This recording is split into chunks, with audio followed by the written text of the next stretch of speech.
सब guys, welcome to my YouTube channel tribal education. कई सारे स्टूडेंट्स की क्वेरीज थी। मैंने आपको लास्ट वीडियो दिया था सुप्रीम कोर्ट से रिलेटेड, जो इसकी वैकेंसी आई थी जूनियर कोर्ट असिस्टेंट की। तो उससे रिलेटेड कई सारे स्टूडेंट्स की क्वेरीज हैं, अलग अलग सवाल हैं। तो कोशिश करूंगा कि इस वीडियो के माध्यम से मैं आपकी सभी क्वेरीज को सॉल्व कर दूं। अगर इसके अलावा आपकी कोई क्वेरी है, दूसरी कोई भी क्वेरी है, तो आप कमेंट सेक्शन में लिखिए। नेक्स्ट वीडियोज में आपकी क्वेरीज को सॉल्व करूंगा। आप लोगों में से जो भी स्टूडेंट नए हों, जो चैनल पे पहली बार विजिट कर रहे हो, अगर आपको रेगुलर अपडेट चाहिए गवर्नमेंट जॉब से रिलेटेड या कोई भी गाइडेंस चाहिए या इलाहाबाद हाईकोर्ट से रिलेटेड आपको कोई भी अपडेट चाहिए, तो आप चैनल को सब्सक्राइब कर सकते हैं, दोस्तों के साथ शेयर कर सकते हैं। नोटिफिकेशन मैंने जो उसका पीडीएफ है वो मेरे टेलीग्राम चैनल पे पड़ा हुआ है, उसकी लिंक डिस्क्रिप्शन बॉक्स में दी हुई है। स्टडी मटेरियल भी आप ले सकते हैं, टेलीग्राम चैनल पे पड़ा हुआ है। टेलीग्राम चैनल की लिंक डिस्क्रिप्शन बॉक्स में दी हुई है। अब वीडियो स्टार्ट करते हैं। अब कब तक सेशन की लास्ट डेट क्या है, ठीक है? तो आप लोग उससे ऑलमोस्ट 2 महीने के अंदर सोचें, ठीक है? 2 महीने के अंदर आपका एग्जाम हो जाएगा, जो नोटिफिकेशन की लास्ट डेट है, ठीक है? बुक्स क्या है, देखिए कोई स्पेशल बुक है नहीं इसके लिए, ठीक है? आप इंग्लिश, आपको पता है इंग्लिश के कितने क्वेश्चन होंगे, 50 क्वेश्चन इंग्लिश के होंगे। नीतू सिंह की किताब पढ़िए, जो आप लोग ने इलाहाबाद हाईकोर्ट आरओ के लिए पढ़ा था, ठीक है? और थोड़ा सा लेवल थोड़ा अच्छा करिएगा, मतलब पुराने प्रैक्टिस पेपर्स लगाइएगा सीजीएल टीयर 2 के, तो थोड़ा आपको मतलब लेवल नीचे नहीं रखना है। डिस्क्रिप्टिव टेस्ट क्या सेम डे होगा, ये इनका अगला सवाल है। तो देखिए सेम डे डिस्क्रिप्टिव टेस्ट नहीं होगा। मैंने आपको बताया था 2 ऑब्जेक्टिव आपके होंगे, ठीक है? जिसमें से एक ऑब्जेक्टिव होगा 100 मार्क्स का, जिसमें 50 मार्क्स की आपकी इंग्लिश होगी, 25 आपका जनरल एप्टीट्यूड होगा, और जीके होगा आपका 25 नंबर का। इसके बाद आपका 25 क्वेश्चन आपके होंगे कंप्यूटर के, ठीक है? और फिर इसके बाद आपकी होगी टाइपिंग, ठीक है? टाइपिंग की आपकी स्पीड मैंने बताई थी 35 वर्ड्स पर मिनट। ध्यान दीजिएगा, ये 35 वर्ड्स पर मिनट नेट स्पीड है, ध्यान दीजिएगा, नेट स्पीड है। नेट स्पीड का मतलब ये होता है, वहां पे आपको एक पेपर मिलेगा, ऑफलाइन पेज मिलेगा, ठीक है? उस पेज में 400 वर्ड भी हो सकते हैं, 450 वर्ड भी हो सकते हैं, 600 वर्ड भी हो सकते हैं। आपको 10 मिनट में उसको टाइप करना है। जितना भी आप टाइप करोगे, जितना भी आप टाइप करोगे, या जितना भी आप मिस्टेक करोगे, जैसे कहने का मतलब ये हुआ 450 वर्ड आए, मान लीजिए उस पेज में 450 वर्ड थे, आप 420 वर्ड ही टाइप कर पाए, ठीक है? मान लीजिए उन 420 वर्ड में आपने गलती की थी 20, मान लीजिए आपने 20 गलती की थी, तो ये बात है 20 गलती घटाई जाएंगी, मतलब 400 वर्ड हो गए, माइनस जब किया गया, इस 400 को इन्होंने 10 से डिवाइड किया, इस 400 को इन्होंने 10 से डिवाइड किया। जब 400 को इन्होंने 10 से डिवाइड किया, तो ये हुआ आपका 40। तो आपकी स्पीड 40, मतलब 40 वर्ड्स पर मिनट आपकी स्पीड होगी, तो आप क्वालिफाई हो टाइपिंग में, ठीक है?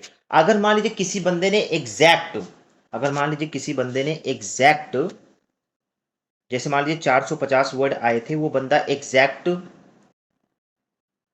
365 वर्ड्स टाइप किया, मान लीजिए एग्जैक्ट 365 वर्ड्स टाइप किया, तो आपको कुछ ऐसा करना है कि माइनस करने के बाद, आपकी गलती माइनस करने के बाद और टाइम 10 मिनट डिवाइड करने के बाद 350 वर्ड्स आए, मतलब नेट आपका 35 ही आना चाहिए, उससे नीचे नहीं आना चाहिए, ठीक है?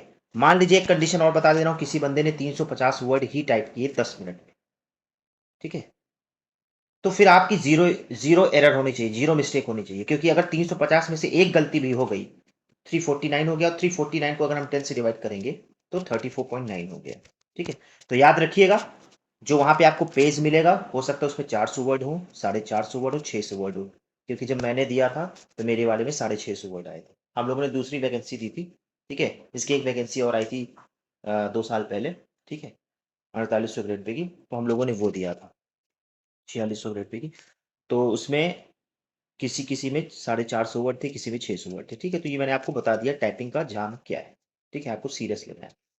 दूसरी बात, ये स्टडी मटेरियल, टाइपिंग मटेरियल, देखिए टाइपिंग का मटेरियल मैं आपको बता रहा हूँ, प्लेन टाइपिंग आती है, सिंपल टाइपिंग आएगी। जो प्लेन, मतलब जो टाइपिंग हम लोग को मिली थी वो तो सिंपल और प्लेन टाइपिंग थी, कोई भी जजमेंट फॉर्मेटिंग कोई भी नहीं आई थी, ठीक है? सिंपल टाइपिंग आई थी, ठीक है? तो उसकी आप लोग टेंशन ना लें, लेकिन हाँ, पेज आपको मिलेगा। पिछली बार तो पेज मिला था, ठीक है? पेज देख के आपको स्क्रीन में टाइप करना था, ठीक है? और सेंटर आपका दिल्ली में ही जाएगा, ठीक है? और बटनें काम कर रही थी कि नहीं कर रही थी, देखिए कोशिश करिएगा कम से कम आप मिस्टेक करने की कोशिश करिएगा, कम से कम बैक स्पेस यूज़ करने की कोशिश करिएगा, ठीक है? काम तो कर रही थी, बैक स्पेस तो काम कर रहा था, ठीक है? एग्ज़ाम कब तक होंगे ये मैंने आपको बता दिया ऑलरेडी कि एग्ज़ाम कब तक होंगे, 2 महीने का आप टारगेट लेके चलिए लास्ट डेट से, उसके अंदर हो जाएगा। एक और क्वेश्चन है कंप्यूटर का सिलेबस कहाँ से मिलेगा, मैटर कहाँ से मिलेगा? देखिए, अगर आपका इंग्लिश मीडियम है तो अरिहंत पब्लिकेशन की कंप्यूटर की बुक सबसे अच्छी लगी मुझे। मैंने कई सारी किताबें पढ़ी हैं। इसके अलावा थोड़ा कंप्यूटर के करंट आप पढ़ लीजिएगा। करंट का मतलब सबसे लेटेस्ट एंटीवायरस कौन-सा है या मान लीजिए कोई ऐसी सॉफ्टवेयर की कंपनी उसका को-ओनर पूछ ले मतलब उसका सीईओ का नाम पूछ ले या फिर सबसे लेटेस्ट ऐप कौन-सा आया है। मतलब कुछ ऐसा पूछेंगे, ठीक है? मतलब कंप्यूटर के बारे में आपको लेटेस्ट जानकारी भी होनी चाहिए, ठीक है? जैसे अभी तक आप लोग 2003 विंडो, 2007 विंडो तक ही पढ़ते थे, तो आपको विंडो 2010 के ऊपर का भी पढ़ना है, ठीक है? व 2015 ठीक है? तो मतलब आपको करंट नॉलेज रखनी है कंप्यूटर की, ठीक है? और एक्सेल एक्सेल के बारे में अच्छे से पढ़ना है, ठीक है? कंप्यूटर का लेवल अच्छा होता है, ठीक है? तो उसको अच्छे से पढ़िए, बाकी प्रैक्टिस पेपर्स लगाइए, बैंक के पेपर्स लगाइए प्रैक्टिस, आप कर ले जाओगे। 50% मार्क्स कंप्यूटर में चाहिए आपको, 25 क्वेश्चन आएँगे तो कोशिश करिएगा 13 में से मतलब 13 से कम मार्क्स ना हो, ठीक है? 13 से कम मार्क्स होंगे तो आपकी कंप्यूटर कॉपी नहीं चेक होगी, ठीक है? एक सवाल और क्या ईडब्ल्यूएस की सीट्स हैं? देखिए टोटल सीट्स तो ऑलमोस्ट 200 हैं, ठीक है? 200 सीट्स हैं। अब इन्होंने डिवाइड नहीं किया कौन-सी कितनी सीट है, ठीक है? मेरे ख़्याल से शायद अ, इसमें कैटेगरी का इतना ज़्यादा मतलब इन्होंने शायद दिया नहीं है, ठीक है? कि कौन-सी किसकी कितनी सीट है, बस आप इतना सोचिए 200 सीट है, ठीक है? आपको उसमें से 1 सीट लेनी है। बस अपना बेस्ट से बेस्ट देना है, ठीक है? एग्ज़ाम कब तक हो सकता है ये मैंने ऑलरेडी बता दिया है। एक अगला सवाल क्या ये एग्ज़ाम भी एनटीए कराएगा? देखिए, चाहे जो भी एजेंसी एग्ज़ाम कराए, लेकिन सुप्रीम कोर्ट का एग्ज़ाम आपकी ज़िंदगी का सबसे फेयर एग्ज़ाम होगा। आपकी ज़िंदगी का मतलब सबसे बेस्ट, सबसे मतलब कहते हैं फेयर, सबसे फेयर एग्ज़ाम होगा। ये मैं आपको बता दे रहा हूँ। कितना भी बड़ा अधिकारी हो, कोई भी रिश्तेदार कितने भी वकील का क्यों ना हो, ठीक है? 99.9% फेयर ये एग्ज़ाम आपका हो, ठीक है? 99.9% ये मैं गारंटी गारंटी ले सकता हूँ, ठीक है? 99.9% आपका ये एग्ज़ाम फेयर होगा, ठीक है? तो आप बेझिझक टेंशन फ्री होके तैयारी कीजिए, बेस्ट से बेस्ट देने की कोशिश करिए। आपको पता है आपकी टक्कर किससे है? दिल्ली के स्टूडेंट्स से टक्कर है, जो यूपीएससी की तैयारी भी कर रहे हैं, वो बैकअप लेंगे, ठीक है? जो कुछ कुछ स्टूडेंट्स ऐसे हैं, जो यूपीएससी की तैयारी कर रहे हैं, लेकिन उनको टाइपिंग आती है, तो वो ज़रूर इस फॉर्म को फिल करेंगे क्योंकि इसी बहाने उनको दिल्ली में रहने का मौका मिलेगा। इसी बहाने वो दिल्ली में रह के पढ़ाई भी कर सकते हैं, जॉब भी कर सकते हैं, उनके पास बैकअप भी रहेगा, ठीक है? तो बहुत ऐसे स्टूडेंट्स हैं जिससे आपको सामना करना पड़ेगा, तो सोच समझ के अच्छे से तैयारी करिएगा विदाउट वेस्टिंग ऑफ टाइम, ठीक है? बाकी मैं आपको गाइडेंस देता रहूँगा। तो चैनल आप लोग सब्सक्राइब कर दीजिएगा, ठीक है? जितना आप ज़्यादा सब्सक्राइब करोगे उतना ज़्यादा मुझे मतलब मेरा भी मन करेगा कि मैं वीडियोज़ बनाऊँ, आपसे रिस्पॉन्स मिलेगा तो। Allahabad high court group C, group D आएगी कि नहीं ये मैं नेक्स्ट वीडियोज़ में आपको बताऊँगा, ठीक है? ये सुप्रीम कोर्ट से रिलेटेड वीडियो है, वेट कर लें अगले वीडियो का।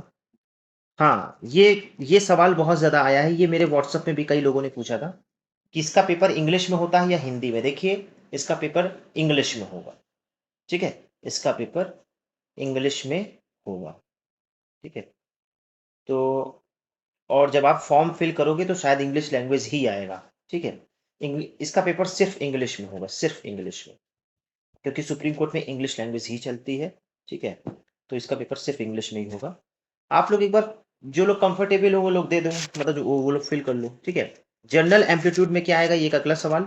देखिए जनरल एप्टीट्यूड में आपकी रीज़निंग आएगी, रीज़निंग में आपका पज़ल टेस्ट भी आता है। मतलब पज़ल टेस्ट जैसे 6-7 लाइन होता है उसमें 2-4 सवाल पूछ लेते हैं उसी पैराग्राफ से रिलेटेड, रीज़निंग का क्वेश्चन होता है जो बैंक में आता है, ठीक है?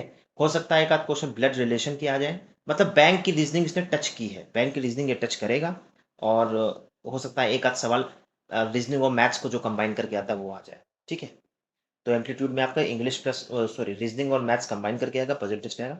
तो इसका रीजनिंग का भी इसका लेवल अच्छा होगा। मैं बता रहा हूँ ना लेवल बहुत अच्छा है इसका और जो ईमानदारी से पढ़ाई किया है उसके लिए तो सबसे बेस्ट अपॉर्चुनिटी है जॉब लेने की, ठीक है? तो ये मैंने आपको बता दिया है। एक और सवाल है कि टाइप ऑनलाइन कैसे होगा? देखिए आपको पेज मिलेगा, पेज में देखकर नीचे पेज में देखकर आपको टाइप करना है, स्क्रीन में आपकी टाइपिंग होती रहेगी, ठीक है?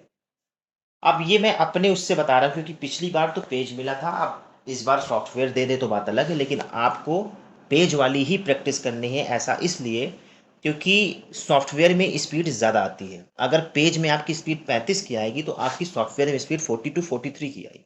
ठीक है, अंतर होता है 7 और 8 वर्ड्स पर मिनट स्पीड का अंतर होता है। ठीक है, आप ये खुश मत हो जाइएगा कि सॉफ्टवेयर में मेरी 35 की स्पीड आ रही है तो बस हो गया। अगर आपकी स्पीड सॉफ्टवेयर में 35 आ रही है तो पेज में आपकी स्पीड 28-29 ही आएगी। ठीक है, तो अगर आपकी सॉफ्टवेयर में स्पीड 42-43 आ रही तब आप अपने आप को सेफ समझिएगा। और मेरा मानना तो यही है, आप सेफ खेलिए। सेफ खेलने का मतलब ये कि आप सॉफ्टवेयर वाली भी प्रैक्टिस कीजिए और ऑफलाइन टैपिंग वाली भी प्रैक्टिस कीजिए। ठीक है, क्योंकि मैं तो आपको दोनों तरीके बता रहा हूँ कि आपको सेफ खेलना है। ठीक है, वर्स्ट से वर्स्ट कंडीशन के लिए आपको तैयार रहना है। ठीक है, कीबोर्ड कैसा होगा क्या होगा ये सब फालतू की चीज़ें हैं। ठीक है, आपको जो कीबोर्ड मिले उसमें टाइपिंग करिए। बेस्ट से बेस्ट, वर्स्ट से वर्स्ट कंडीशन के लिए आप तैयार रहिए। प्री एग्ज़ाम कब तक होगा ये मैंने बता दिया है। डिस्क्रिप्टिव के लिए बता दूं, देखिए डिस्क्रिप्टिव के लिए ये तो आपको बताया गया है कि पैसेज आएगा। ठीक है, ट्रांसलेशन की इसमें कोई बात लिखी नहीं है। बाकी आपको ऐसे लिखने को आएगा, जो करंट टॉपिक चल रही है उसी से रिलेटेड आएगा, और इंग्लिश में आएगा। आपका डिस्क्रिप्टिव जो भी आएगा वो इंग्लिश में आएगा। ठीक है, देखिए 100% परफेक्ट तो ग्रामर कोई नहीं ले सकता है। ठीक है, आप अपने हिसाब से लिखिएगा। ठीक है, जैसे आप हिंदी का निबंध लिखते हो वैसे आपको इंग्लिश में लिखना पड़ेगा। ठीक है, बाकी कोई दिक्कत नहीं है। डिस्क्रिप्टिव की कॉपी भी डिस्क्रिप्टिव की तरह ही चेक होती है। ठीक है, पूरा मार्क्स डिस्क्रिप्टिव में किसी को नहीं मिलता है। ठीक है, तो आपके प्रेजेंटेशन के अकॉर्डिंग ही आपकी कॉपी चेक होगी, और जो वहाँ पे आपकी कॉपी चेक करेगा वो भी कोई ज़रूरी नहीं कि प्रोफेसर ही हो। ठीक है, हो सकता है वहाँ का स्टाफ कोई चेक करे। ठीक है, तो इसमें आपको कोई दिक्कत नहीं होनी चाहिए। ठीक है, टाइपिंग ऑनलाइन होगी या पेपर से होगी? पेपर से होगी, मैंने बता दिया है। पेज आपको मिलेगा, मतलब पिछली बार तो पेज मिला था, लेकिन आपको दोनों इस बार दोनों टाइपिंग की प्रैक्टिस करनी है, सेफ खेलना है। ठीक है, पिछली बार की नोटिफिकेशन के बाद कितने दिन बाद एग्जाम हुआ था? देखिए पिछली बार की नोटिफिकेशन के अकॉर्डिंग तो बहुत तेज एग्जाम हुआ था, बहुत जल्दी एग्जाम हुआ था। लेकिन बाद में क्या हुआ, उस वैकेंसी जब वो वैकेंसी आई तो उसके बाद कोविड आ गया था। जिस कोविड की वजह से क्या हुआ कि एग्जाम बहुत डिले हो गया, रिजल्ट बहुत डिले हो गया, ज्वाइनिंग बहुत डिले हो गई। ठीक है, तो मैं फिर भी आपको 2 महीने का बता रहा हूँ, विद इन 2 मंथ्स के लिए आपको तैयार रहना है। ठीक है, जो भी नोटिफिकेशन होगा वो आपके सुप्रीम कोर्ट की साइट में आ जाएगा। आप रिक्रूटमेंट वाला ऑप्शन उसको चेक करते रहिएगा। ठीक है, ये मैंने बता दिया। इसके अलावा भी अगर आपकी कोई भी क्वेरी है तो आप कमेंट सेक्शन में लिखिए। देखिए वीडियो पूरा देख लिया करें, क्योंकि मैं वीडियो में उसका आंसर दिया रहता हूँ जो आप लोग सवाल पूछ लेते हो। तो *2 की स्पीड करके, दुगना स्पीड करके आप लोग वीडियो देख लिया करें। हो सकता है जो सवाल आप पूछने वाले हो या लिखने वाले हो उसको मैंने बताया हो। ठीक है, और अगर आपके इसके अलावा भी कोई भी क्वेरी है तो कमेंट सेक्शन में लिखिए, और आप टेलीग्राम चैनल को भी ज्वाइन कर सकते हैं स्टडी मटेरियल्स के लिए। लिंक डिस्क्रिप्शन बॉक्स में दी हुई है। सभी मटेरियल्स मैंने आपको प्रोवाइड किए हैं, आपको जाके सर्च करना है। अगर आपको कुछ एक्स्ट्रा मटेरियल चाहिए, कुछ दूसरा चाहिए, तो आप उसको कमेंट सेक्शन में लिखिए, मैं आपको प्रोवाइड करूंगा टेलीग्राम में। ठीक है, यूट्यूब चैनल को सब्सक्राइब करिएगा, दोस्तों के साथ शेयर करिएगा, निराश मत होइएगा, पॉजिटिव रहिएगा, और आपको बेस्ट से बेस्ट देना है ये सोचिएगा। ठीक है, और खुश रहिएगा। इस वीडियो में इतना ही। जय हिंद।